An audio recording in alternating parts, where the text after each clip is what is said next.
Il était une fois, près de Lyon, un beau garçon au nom d'Anthony. On le surnommait le beau gosse. Il fut une époque où les hommes effectuaient le premier pas à l'égard de ravissantes femmes. Pour Anthony, c'était tout le contraire.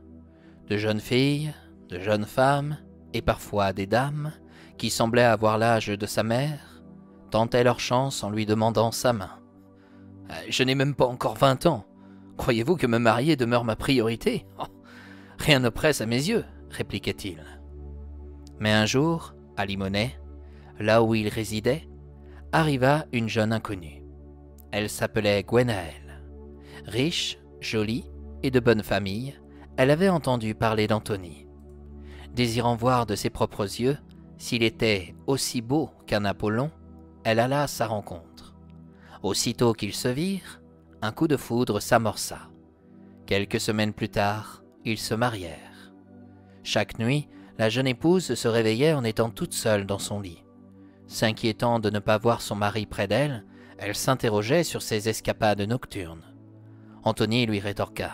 « Je suis somnambule, chérie. Je me lève, sans savoir où je vais, ni ce que je fais.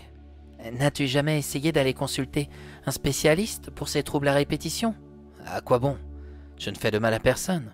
Dans le cas contraire, cela se saurait. » Gwenaëlle se méfia des paroles d'Anthony. Pour commencer, elle trouvait que son sommeil était plus profond qu'avant leur rencontre. Tous les soirs, Anthony lui faisait boire une tisane avant de se coucher. Lui aussi profitait de ce breuvage. Mais n'ajoutait-il pas quelque chose en plus dans le sien ? De plus, il n'était jamais à ses côtés pour dîner.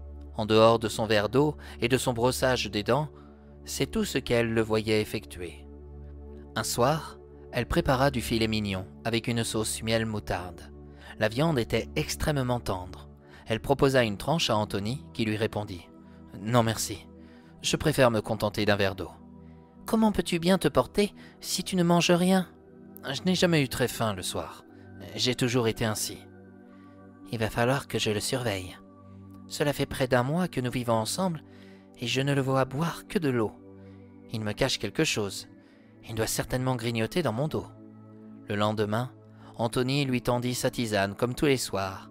Gwenaëlle prit la tasse et fit semblant d'en boire. Elle jeta son contenu dans le pot de fleurs qui s'abaissa aussitôt. Anthony ne vit rien. Gwenaëlle partit dans leur chambre pour se coucher et se fit plus câline que d'habitude. Anthony lui dit « Je suis épuisé.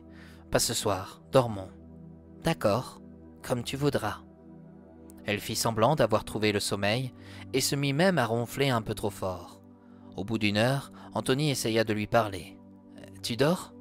Tu m'entends ?» La jeune mariée continua de ronfler et entendit son mari affirmer « Ah, je crois que je peux y aller. Elle ronfle comme une truie. » C'est alors qu'il quitta le lit, s'habilla rapidement sans savoir que Gwenaëlle l'épiait. Ce bel homme, que toutes les femmes désiraient avoir pour époux, n'était qu'un sorcier. Il sortit d'un placard un balai, se posa dessus et s'éclipsa par la porte-fenêtre du salon. Immédiatement, Gwenaëlle se leva.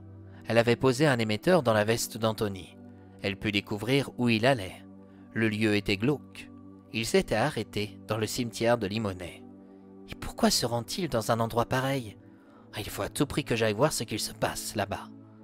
Elle prit sa voiture alors qu'il était près de minuit, se gara sur le parking du cimetière. Elle s'approcha de l'entrée et observa au loin, en se cachant derrière des arbustes, une vingtaine de sorciers et de sorcières créant une ronde autour d'une tombe fraîchement creusée. Gwenaëlle perçut quelques incantations, et elle prit peur quand elle vit un cercueil sortir de terre. Le groupe de sorciers l'ouvrit et se jetait sur le cadavre comme des bêtes sauvages affamées. Ne pouvant pas tenir plus longtemps devant cette horreur, elle retourna à son véhicule et rentra chez elle. Au petit matin, Anthony revint, se coucha et fit semblant d'avoir bien dormi à son réveil. Au moment du petit déjeuner, Gwenaëlle proposa un café à Anthony. « Non merci, je préfère me contenter d'un verre d'eau. »« Ah, misérable, comment oses-tu » lança la jeune mariée. « Qu'est-ce que j'ai fait ?» s'étonna Anthony. « Arrête de jouer la comédie. Je t'ai vu la nuit dernière, au cimetière de Limonest. »« Tu m'as vu ? Comment ça ? Tu t'es rendu là-bas pour manger de la chair de cadavre. Tu as osé me suivre ? J'étais bien obligé. Crois-tu que ce soit plaisant de passer ses nuits, seul, dans son lit? Tu n'aurais jamais dû apercevoir ça. Dorénavant, tu ne verras plus avec tes yeux de femme. » Brutalement, Anthony jeta de l'eau demeurant dans une fiole sur Gwenaëlle en lui lançant « Que tu deviennes chienne !» La jeune mariée se retrouva aussitôt changée en animal. Anthony prit son balai et avec son manche lui donna des coups pour la mettre dehors. Devenue chienne, Gwenaëlle regretta d'avoir épousé ce si bel homme qui cachait bien son jeu. « J'aurais dû me fier au dicton, » songea-t-elle. « L'argent et le beurre ne vont jamais ensemble. » Ne sachant où aller, Gwenaëlle se rendit chez des amis, des collègues. Personne ne la reconnut sous ses traits de chienne. Tous lui donnaient des coups de balai en lui criant « Va-t'en, chien errant !» Une journée passa. Son estomac commençait à lui faire mal. Parmi les ordures, elle n'avait rien trouvé de bon. Quand elle décelait un morceau, d'autres chiens errants arrivaient et la mordaient pour lui voler son butin. Battue, affamée et fatiguée, elle s'arrêta devant la porte d'un boulanger, au nom d'Alexandre. En la découvrant sur son perron, il déclara « Oh, quelle belle petite chienne! Ton maître t'a abandonné ?» L'animal aboya et remua la queue à s'en briser. Alexandre ajouta « Quelle honte de délaisser un si bel animal! Allez, viens, petite chienne. Si ça se trouve, cela fait longtemps que tu n'as pas mangé. » C'est alors qu'il lui donna un morceau de pain. Gwenaëlle le dévora sous les yeux du boulanger stupéfait. « Pauvre bête !» lâcha Alexandre. « Si personne ne te réclame, je te garderai près de moi. Tiens, prends ce morceau pour apaiser ta faim. » Bien sûr, personne ne quémanda l'animal. Gwenaëlle fut contente de trouver un si bon maître. Étant humaine avant d'être chienne, elle avait gardé son intelligence et demeurait prévenante à l'égard des autres. Lorsque l'on disait à une personne d'aller fermer la porte, Gwenaëlle se hâtait de le faire à sa place. Un matin, un homme vint dans la boulangerie en essayant de voler quelques friandises dans le dos du boulanger. Aussitôt, la petite chienne intervint. Le voyou préféra s'en aller en laissant ce qu'il avait tenté de dérober. Une vieille femme, passant par là, remarqua l'animal. Elle n'avait plus de dents. Son nez crochu touchait son menton. Elle marchait en ayant le dos courbé. Alexandre la connaissait bien. On la considérait comme la rebouteuse de Limonest. Les médecins ne l'aimaient pas, mais ses patients la privilégiaient à leur diagnostic et leurs médicaments qui les obligeaient à revenir auprès d'eux. Celle-ci affirma « Cette chienne n'est pas une bête. »« Comment ça ?»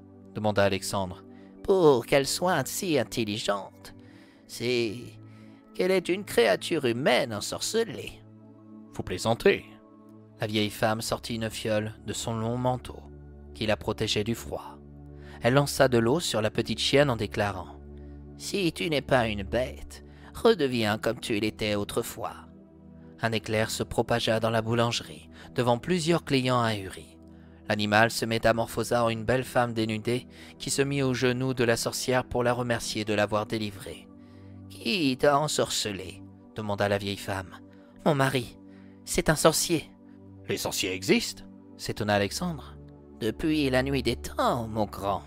Moi-même, je suis rebouteuse, mais je ne m'amuse pas à le crier sur les toits. »« Il y a des clients ici qui vous entendent. Et que vont-ils faire ?» coupa-t-elle. « Me brûler sur un bûcher pour avoir délivré cette pauvre femme.